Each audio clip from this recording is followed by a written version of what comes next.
Hey everyone, welcome back for another deep dive. Today we're going to be exploring what it takes to build a thinking classroom. Oh, We've got research, okay. best practice guides, and even some case studies to dig into. Some from right here in Qatar Mm-hmm. and some from around the world. Yeah, You know how some kids just seem to get math and science while others struggle? yeah. Turns out it may not just be about smarts.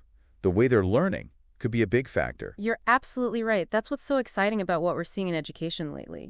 There's this real shift happening towards creating thinking classrooms. Thinking classrooms. Okay, what exactly is a thinking classroom? I mean, is it just like kids running wild, or is there some kind of structure? What does it actually look like? Well, picture this. You walk into a class, and instead of rows of desks, you see students all clustered around whiteboards. Okay. They're debating, going back and forth about how to solve a problem. The teacher's not at the front lecturing. They're moving through the groups, asking questions, guiding but not giving answers. So it's like organized chaos. Exactly. It's about... I have to admit, I'm a little nervous about my classroom sounding like a busy market, but I can see how it'd be super engaging for the students. You hit the nail on the head, and it's not just about noise. It's about this idea of desirable difficulties. Okay. It's in one of the sources we're looking at. All right. It basically means sometimes making students struggle a little bit can actually make them learn better. That sounds counterintuitive. Right.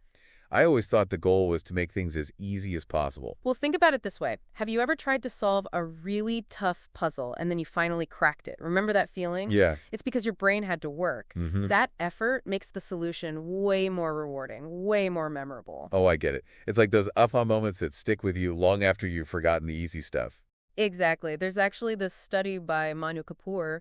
It found that students who really struggled with math problems before they learned the formulas ended up understanding the concepts way better than those who learned the formulas first and then practiced. Wow, that's pretty interesting. Yeah, So it's not about spoon-feeding them the information. right. It's about letting them wrestle with the problem a bit first. Yeah, and that's where that thinking part really comes in. It's about prompting students to use what they already know, Okay. try things out, make connections, and then reach a solution on their own.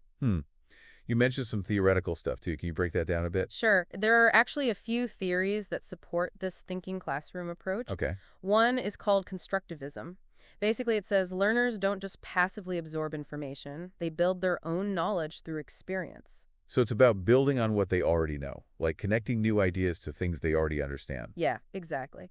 And that leads us to inquiry-based learning, where you start with a question or a problem and encourage students to investigate and find answers. Mm-hmm. Think back to those old school science fair projects Oh, yeah. with the hypothesis and the experiment and the analysis. Yeah. That's a great example. Okay, and then there's problem-based learning, which is kind of like that. Mm-hmm. Is that when students tackle a real-world problem, like, I don't know, how to cut down on waste in the cafeteria, something like that. Exactly. Problem-based learning can involve lots of different subjects, which is a lot like how we solve problems in the real world. Students learn to think critically, work together, and use their knowledge to tackle authentic challenges. This all sounds incredible, but I can already imagine some teachers out there going, okay, but how? Like, I have a syllabus to get through. My students aren't used to this. That's where the practical strategies come Yeah. in. But before we jump into those, there's one more piece: metacognition. Metacognition. Okay. Isn't that like thinking about thinking? Yeah, exactly. It's about being aware of your own thoughts Mm-hmm. and being able to control them. Okay. A thinking classroom is designed to help students develop those skills.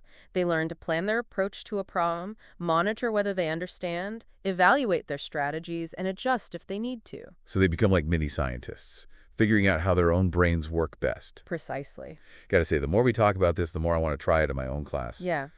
But, how do we actually make this happen? What are some things teachers can do? One of the most important things is to start with problems that spark curiosity.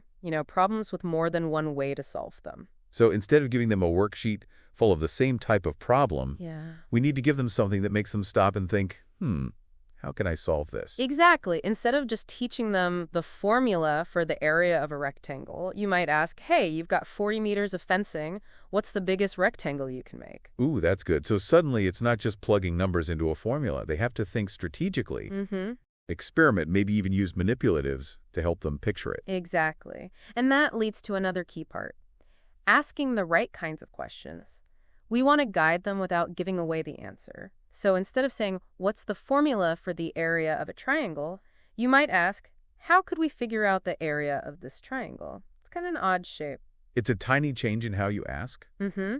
but I can see how it would totally change how they approach the problem. Right. And once they start thinking, give them time. Time, okay? Yeah.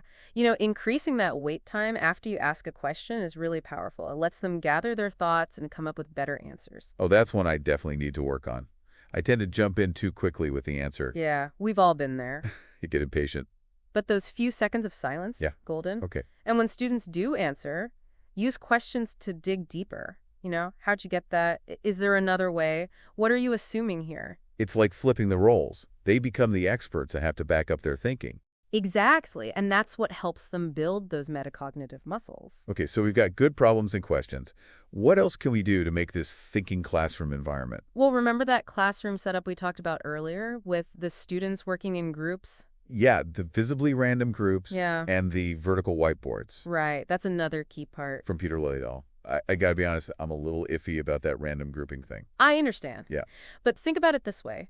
When students are up at the whiteboards, there's like this energy. Everyone's thinking is visible. Okay. And the random grouping, it means they're always working with different people, breaks down those social barriers, and helps them value different perspectives. I guess it means the same group isn't always dominating the conversation. Yeah, exactly. And the vertical whiteboards, brilliant. It encourages movement, keeps everything visible, makes the classroom feel more dynamic, more collaborative. It's like one giant brainstorming space where everyone can see and build on each other's ideas. I see how it could change the whole feel of the room. Okay, so we've got the physical space set up for thinking and working together. What about providing support without actually giving them the answers? That's where scaffolding comes in. Okay. We need to find that balance between challenging them and giving them the tools they need to succeed. It's that line between productive struggle right. and feeling totally lost, right? Exactly. One good strategy is breaking down big problems into smaller debts. Okay. Maybe give them some questions or prompts to get them started. So, for instance, if they're working on a complicated word problem, you might say, what do we already know? What are we trying to find out? What are some things we could try? Exactly. You're helping them think it through without giving them the answer. And those moments when it clicks for them, I bet those are awesome. Oh, yeah. The moments, those are magical. Yeah.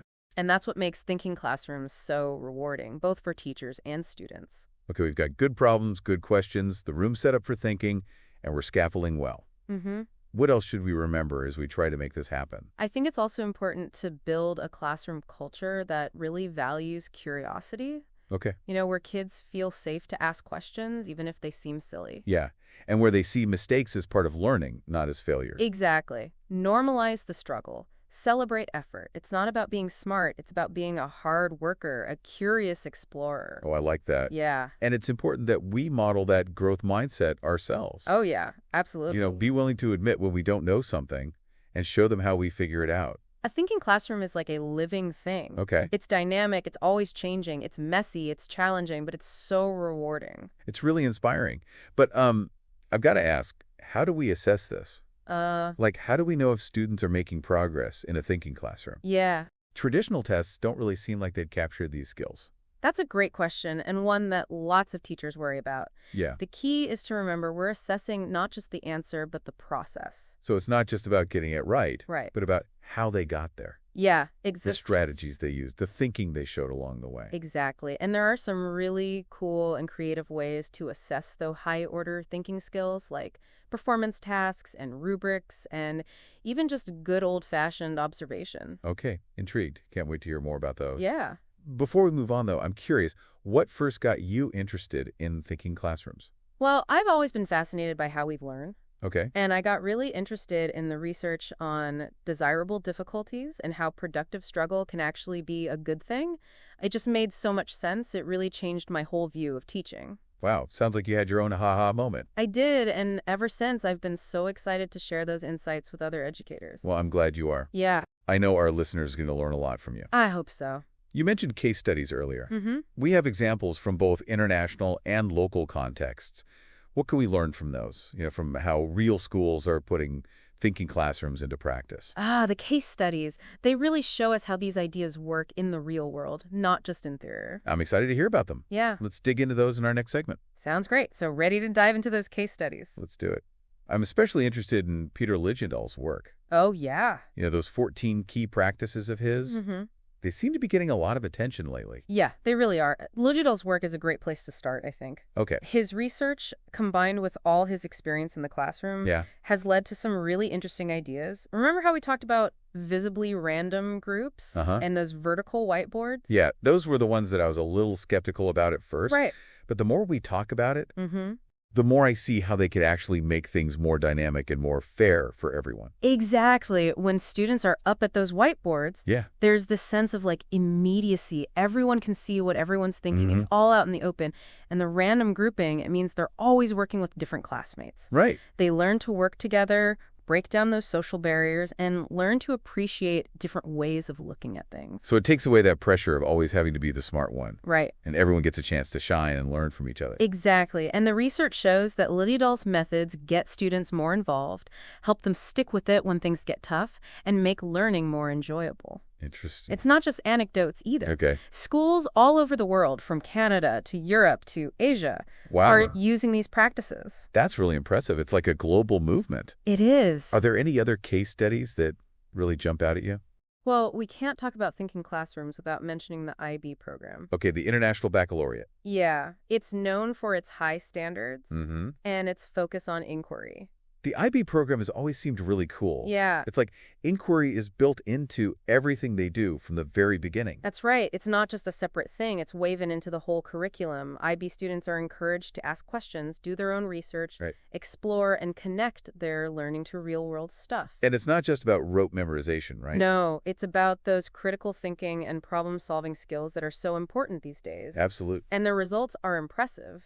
IB students consistently score higher on those kinds of assessments. Critical thinking and problem solving. And they're more likely to go on to higher education and careers in STEM fields. That's really saying something about the power of inquiry. It is. Let's look at a different approach now. Have you heard about the Singapore math framework? Oh, yeah. They're known for their amazing math scores. I've read that their approach is pretty unique. It is. It's less about drilling formulas and more about really understanding the concepts. You got it. Problem solving is at the heart of the Singapore math framework. They use these really engaging problems that make students think creatively and strategically, and they really emphasize metacognition. So it's not enough to just get the right answer. Right. You have to understand why it's right. Yeah. And be able to explain your thinking. Exactly. It's about building flexible thinking skills, the kind that are useful in any subject, not just math. I'm noticing a theme here. Yeah. Whether it's Logidal's practices, the IB program, or the Singapore math framework, they all seem to put a big emphasis on inquiry, problem solving, and metacognition. That's a sharp observation. There's definitely a common thread running through all these successful approaches. And it's all about giving students the power to become active, engaged, thoughtful learners. Okay, so we've seen some pretty amazing examples from all over the world. Yeah. What about closer to home? Are there any schools in Qatar or the region using these thinking classroom strategies? Absolutely. Qatar is investing a lot in education, and there's a growing focus on student-centered learning and those 21st century skills we keep talking about, like critical thinking and problem solving. That's great to hear. What are some of the things happening locally? Well, one of the sources we looked at highlighted a study on Qatari science classrooms. Okay. They found that when teachers focused on interactive discussions, real-world applications, and gave students opportunities to explain their thinking, student achievement, and interest in science both went up significantly. So it's not enough to just have them do experiments, right? Right. We need to make sure they're talking about what they find, connecting it to real-world issues, really wrestling with those concepts. Exactly. That same study also found that if you just have students do hands-on activities without enough guidance or without connecting it to the theory behind it, it's not as effective. Oh, interesting. Yeah. So inquiry needs to be purposeful and well supported. Right. We need to give them the support and the framework to make sense of what they're doing. Makes sense. Another thing the sources mentioned was a research project done in collaboration with Qatar University. Yeah, that one was interesting. Yeah. They were looking at how to bring inquiry-based learning into science classes. And they found that a lot of teachers at first thought inquiry just meant doing experiments. Oh, yeah. Or following the steps of the scientific method. Right. They were focused on the steps, not the thinking behind them. Exactly. So they were stuck on the procedures and not really on what was happening in the students' minds. And a lot of teachers weren't so sure about giving up control and letting students take charge of their learning. They were used to that traditional teacher-centered way of doing things. I can understand that. It's a big change for teachers It is. to go from being the sage on the stage to more of a facilitator. But what's encouraging is that after they went through professional development, Oh, okay. where they saw inquiry-based teaching in action and had time to think about it, Mm-hmm. a lot of those teachers became more comfortable with letting go a little, Okay. letting students struggle, make mistakes, and figure things out on their own. So it's about giving teachers the support and training they need to feel good about doing things this way. Exactly. And the study also found that students actually wanted more independence. They wanted to be more involved in their learning, learn from their mistakes, and experience that feeling of discovery. That's so important. It is. We need to meet them where they are and recognize that they naturally want to explore and figure things out. It seems like there's a real desire for thinking classrooms out there, both from educators and students. Yeah, that's encouraging. It is. And it's not just happening in isolation. Right. The sources also mentioned some regional initiatives like the STEM Qatar program and the UAE's focus on innovation. Oh, yeah. It seems like everyone's trying to prepare students for the challenges of the 21st century. It's a big shift. It is. Mm-hmm. Okay, we've seen some really inspiring examples of thinking classrooms in action. But now for the big question, how do we assess this? Oh, assessment, yeah. It seems like it'd be really hard to measure something as complex as problem solving or critical thinking. That's the question that a lot of educators struggle with, those traditional tests and quizzes. Mm-hmm. They don't always capture those higher-order thinking skills. Right, it's not just about spitting back facts. No, it's about applying knowledge, analyzing information, coming up with creative solutions. How do you measure all of that? Yeah, exactly. So how do we capture that in an assessment? Well, one important part is formative assessment. Okay. That means observing, asking questions, and giving feedback during the learning process. Okay. It's about keeping an eye on how students are doing, Mm-hmm. seeing where they need help, Okay. and giving them guidance. So it's more about those informal check-ins. Yeah. Those conversations with students, those observations of how they're thinking. Exactly. Teachers can use all sorts of things, checklists, anecdotal notes, even just casual conversations, Mm-hmm. to track how students are using problem-solving strategies, Okay. how well they can explain their thinking, Yeah. and how willing they are to work together and ask for feedback. It's like taking their thinking temperature throughout the process. Yeah. But what about summative assessment? Right.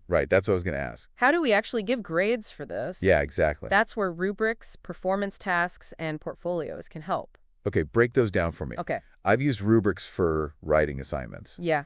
but I'm not sure how I'd use them for something like problem solving. Well, you'd make a rubric that lays out exactly what you're looking for, Okay. with clear descriptions of what it means to be at different levels of skill. So, for example, a problem-solving rubric might have things like understanding the problem, Mm-hmm. making a plan, Yeah. carrying out the plan, thinking Yeah. through the process, and reflecting on the results. Exactly. And each of those would have different levels from not quite there yet to amazing, with clear descriptions of what each level means. That makes it a lot more clear and fair than just giving a grade based on your gut feeling. Right. And it helps students understand what's expected of them Yeah. and how they can improve. Okay, rubrics make sense. What about performance tasks? I'm not totally sure what those are. A performance task is basically an assessment where students have to use their knowledge and skills to tackle a real-world situation or a complex problem.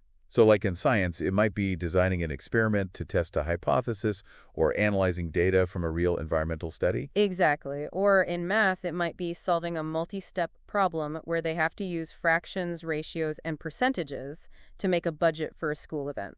The key is that these tasks make them think critically, solve problems, Mm-hmm. and communicate their ideas well. Exactly. It's more authentic Yeah. and more meaningful than a traditional test. I love that. And what about portfolios? Oh, yeah. Portfolios can be great for assessing thinking skills. Students can collect all their work from different problem-solving and inquiry activities throughout the term. Okay. Their solutions, their reflections, any feedback they got. So it's like a showcase of their thinking journey, It is. showing how they've grown and developed over time. Exactly. And they can pick a few pieces that they're really proud of Mhm. and write a reflective essay explaining what they learned from each one. Portfolios give you a more complete picture of how a student is learning, right? They do. You see things you might miss on a regular test. Right. And it helps students take ownership of their learning and reflect on how far they've come. It's a win-win. Okay, so we've got rubrics, performance tasks, and portfolios. Mm-hmm. Are there any other assessment strategies we should think about? Well, don't forget about the power of just watching and talking to your students. As teachers, we're always observing them, listening to their conversations, noticing how they approach challenges. Those informal assessments can be just as important as the formal ones. Absolutely. They give us insight into how students are thinking and allow us to give them feedback and guidance at the right time. Exactly. And we can also use questioning as a way to assess. Instead of just asking for the right answer, ask open-ended questions that make them explain their reasoning, justify their solutions, and consider different points of view. It's about making assessment a learning opportunity in itself. Yes. A chance for them to really think critically and explain their ideas. Exactly. And don't forget about self-assessment and peer feedback. Oh, right. When students are involved in the assessment process, they become more aware of where they're good at and where they need to improve. They get more invested in their learning and feel more responsible for their progress. It takes some of the pressure off the teacher. It does. And puts more of the responsibility on the student. Exactly. It's about helping them become self-directed learners. Okay, so we've looked at a whole bunch of assessment strategies. Rubrics, performance tasks, portfolios, informal observations. It seems like assessing thinking skills needs a more well-rounded and multi-layered approach than traditional methods. You got it. It's about making sure our assessment practices match our learning goals. If we care about critical thinking, problem solving, and creativity, we need to find ways to measure and celebrate those skills in a way that's authentic and meaningful. Let's be realistic for a second. Okay. Putting a thinking classroom into practice could be really intimidating. It can be. Teachers might face pushback from students, parents, or even administrators who are used to traditional ways of doing things. That's true. Change can be tough, and there will be challenges along the way. You mentioned earlier that some teachers in that Qatar University study were hesitant about giving up control and moving to a more student-centered approach. Oh, yeah. That's a common worry. Teachers who are used to being the sage on the stage might not be so comfortable with the uncertainty and potential for chaos that comes with a thinking classroom. But you also said that with the right training and support, those teachers got more comfortable with facilitating open-ended activities and letting students take the lead. Exactly. It's about giving teachers the tools, the resources, and the training they need to feel confident trying these strategies. And it's also about communicating clearly with everyone involved, right? Yes. We need to explain why we're doing this. Share the research that backs it up, and highlight the benefits for students. Transparency and open communication are key to overcome resistance and get everyone on the same page. Okay, let's talk about some of those specific challenges teachers might face. Okay. And brainstorm some solutions. One that comes up all the time is time constraints. Teachers feel pressured to cover so much material that they don't have time for all this inquiry and problem solving. That's a valid concern. Time is always limited in the classroom, but when students learn deeply through inquiry, they tend to remember the information longer. So you might actually save time on review later. It's about quality over quantity. Exactly. And you don't have to do inquiry all the time. Be strategic. Pick certain units or topics where you really want students to dig deep. We could also think about flipping some of the direct instruction. Oh, yeah. Have them watch a video or read the textbook at home. So we have more class time for active learning and problem solving. And don't underestimate those quick, informal inquiry activities. Even just a 5-minute brainstorm or a think, pair, share can spark their curiosity and get them thinking. Another challenge is student resistance. Kids who are used to being told exactly what to do might get frustrated or anxious when asked to think for themselves. That makes sense. Change can be hard. Yeah. And some students will need more support than others. Okay, so what are some ways to help students embrace the challenge? Start small. Don't try to change everything overnight. Start with a few inquiry-based activities and gradually do more as they get comfortable. So ease them into it. Help them build confidence and independence little by little. Exactly. And it's important to be upfront about why we're doing this. Explain the benefits of active learning and inquiry, share the research, and most importantly, celebrate their successes. Acknowledge their effort, their persistence. Those moments when they finally figure something out. Exactly. Those moments are golden. When students feel that sense of accomplishment and see the value in their own thinking, they'll be more likely to embrace the challenge. Okay, what about classroom management? Oh, yeah.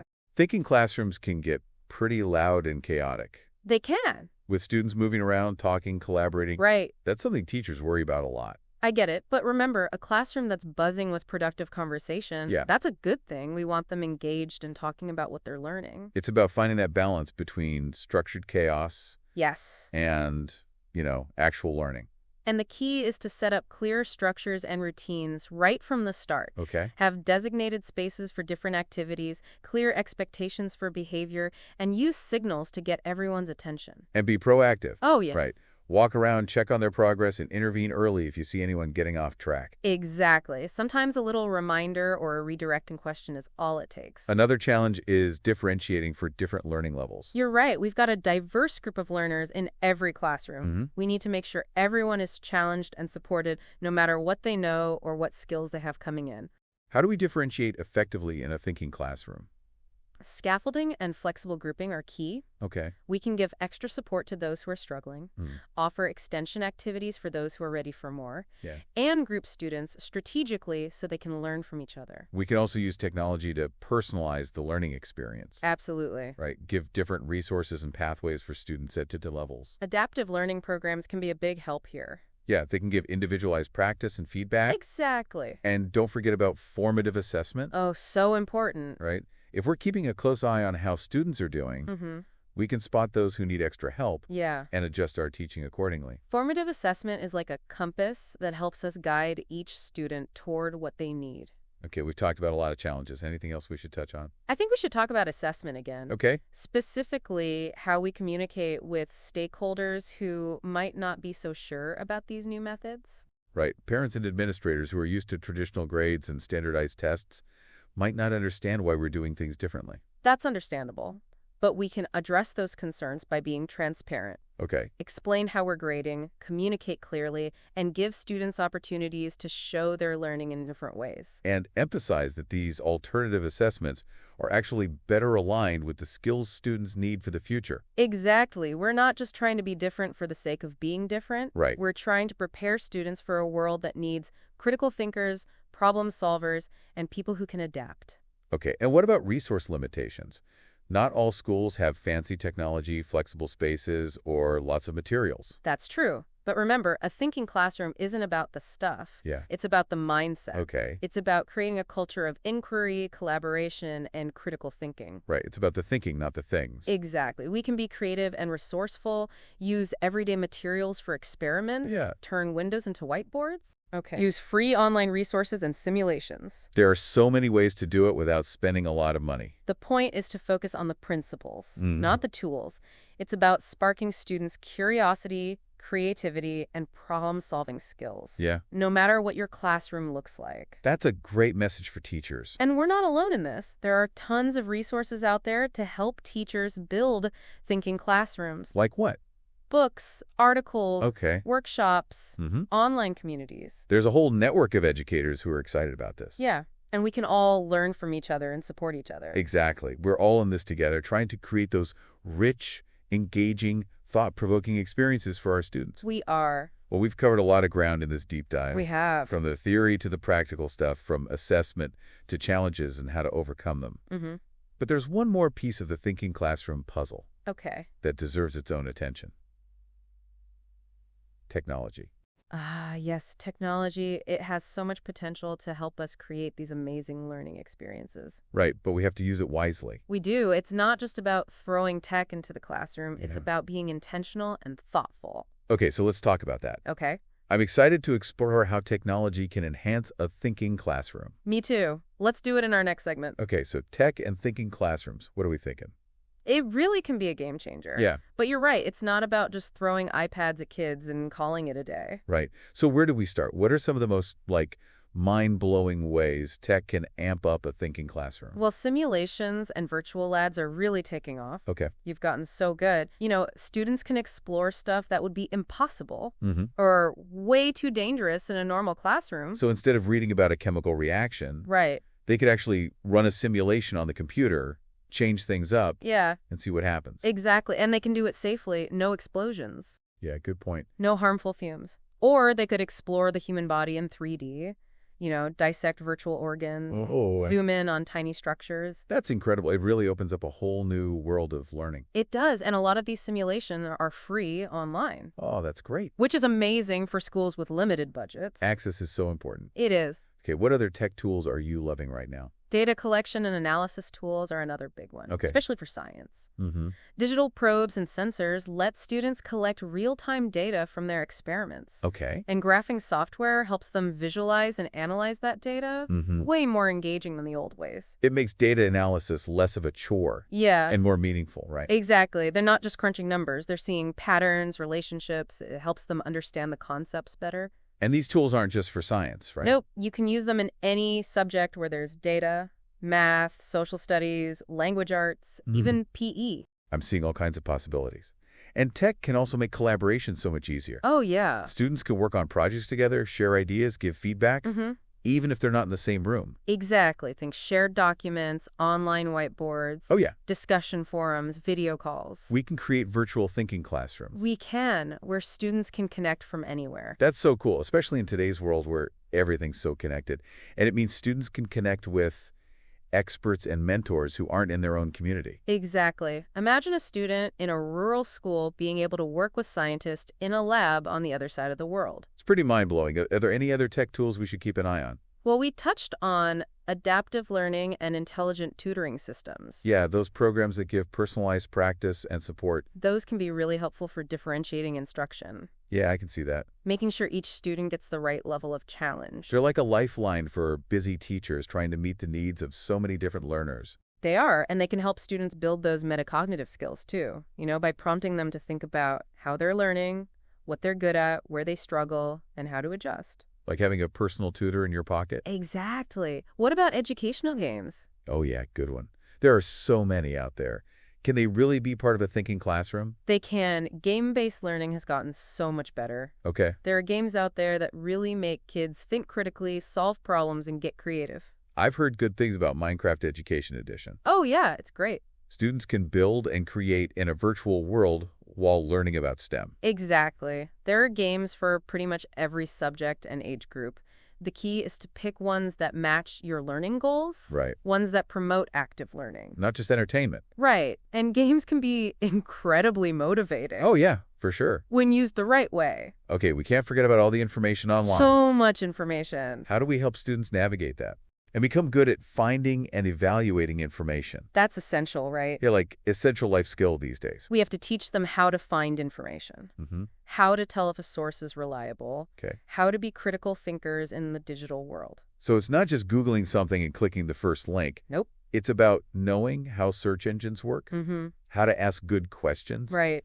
how to judge whether the information is trustworthy. Exactly. We can steer them towards reliable sources like curated websites, digital libraries, Okay. research databases, and we can teach them how to use those advanced search techniques. I love that. We're training them to be information detectives. We are, and we need to model those skills ourselves. Oh, right. Show them how we find and evaluate information, how we question sources, Yeah. how we stay up to date in our field. It's all about being good digital citizens, right? It is. Well, I think we've really explored a lot in this deep dive Have into thinking classrooms. Mm-hmm. We talked about the theory, the practical strategies, assessment, challenges, and how tech can play a role. It's been a great conversation. I hope our listeners are feeling inspired and ready to create their own thinking classrooms. Me too. Before we go, let's leave them with something to think about. Yes, the final thought to ponder. So we talked a lot about what a thinking classroom is and how to build one, but I think it's just as important to ask ourselves why we're doing this. Okay. So my question for our listeners is, what kind of world do you want your students to inherit? And how can a thinking classroom help them not just survive, but thrive in that world? Ooh, that's a good one. It makes us think bigger, It does. right? Beyond just our classrooms. Mm-hmm. What skills, values, and mindsets do we want our students to have so they can be engaged citizens, problem solvers, Yeah. good people?